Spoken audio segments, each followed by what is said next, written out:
Bobby Chemmanur international jeweller. Ottapalam MLA Cherpulassery road കൂടി ഒന്ന് ശ്രദ്ധിക്കണമെന്ന ആവശ്യവുമായി വാർഡ് കൗൺസിലർ ജയശങ്കർ.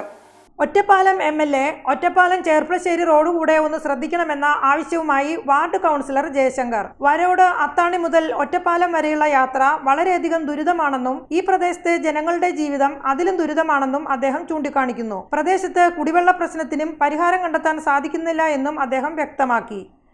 ഞങ്ങളുടെ ഏരിയയിൽ 3 ദിവസത്തിൻ്റെ ഉള്ളിലാണ് വെള്ളം കിട്ടുക.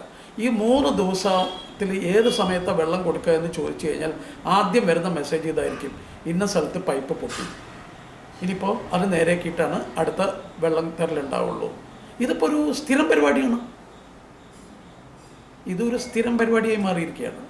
ഇനിയിപ്പോൾ അടുത്ത ആഴ്ച അടുത്ത പ്രാവശ്യത്തേക്ക് കിട്ടേണ്ടതിന് ആദ്യം തന്നെ മെസ്സേജ് ഇട്ടിട്ടുണ്ട്: പുതിയ പൈപ്പ് ലിങ്ക് ചെയ്യുന്ന കാരണം ടാങ്കുകൾ വൃത്തിയാക്കുകയാണ്, അതുമായിട്ട് ബന്ധപ്പെട്ട് 2-3 ദിവസം വെള്ളം ഉണ്ടാവില്ല എന്നുള്ളത്. പൂർണ്ണമായിട്ടും ഈ വെള്ളത്തിനെ ആശ്രയിച്ച് കഴിയുന്ന ആളുകളാണ് ഈ പ്രദേശത്തിലുള്ളത്. ആരാണ് ഇതൊക്കെ ശ്രദ്ധിക്കേണ്ടത്? അപ്പോൾ പ്രേംകുമാർ സാറിനോട് എനിക്ക് വളരെ വിനീതമായിട്ട് ഞാൻ അഭ്യർത്ഥിക്കുകയാണ്, ദയവ് ചെയ്ത് ഒറ്റപ്പാലം മുനിസിപ്പാലിറ്റി തുടങ്ങുന്ന അത്താണി തൊട്ട് ടൗൺ വരയ്ക്കുള്ള ഏരിയയിൽ ഒന്ന് ശ്രദ്ധ കൊടുക്കണം. ഇതിന് വേണ്ട നടപടികൾ എടുക്കണമെന്ന് മാത്രമേ എനിക്ക് പറയാനുള്ളൂ. ഈ അവസരം ബന്ധപ്പെട്ട ഉദ്യോഗസ്ഥരുമായി യോഗം ചേർന്ന് പ്രവർത്തനം എന്താണ് വൈകുന്നതെന്ന് MLA വിലയിരുത്തണമെന്നും അദ്ദേഹം വ്യക്തമാക്കി. എന്തുകൊണ്ട് ബഹുമാനപ്പെട്ട MLA ഇതിലൊന്നും ഒരു പ്രോപ്പർ ആക്ഷൻ എടുക്കുന്നില്ല?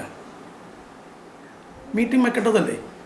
ബന്ധപ്പെട്ട കൗൺസിലർമാരെ അല്ലെങ്കിൽ ഉദ്യോഗസ്ഥരൊക്കെ വെച്ചിട്ട് മീറ്റിംഗ് വയ്ക്കുക. എന്താണ് പ്രയാസങ്ങൾ എല്ലാം ചിലപ്പോൾ അദ്ദേഹത്തിന് നേരിൽ വന്ന് കണ്ട് പറയാൻ അല്ലെങ്കിൽ നോക്കാൻ പറ്റിയെന്ന് വരില്ല.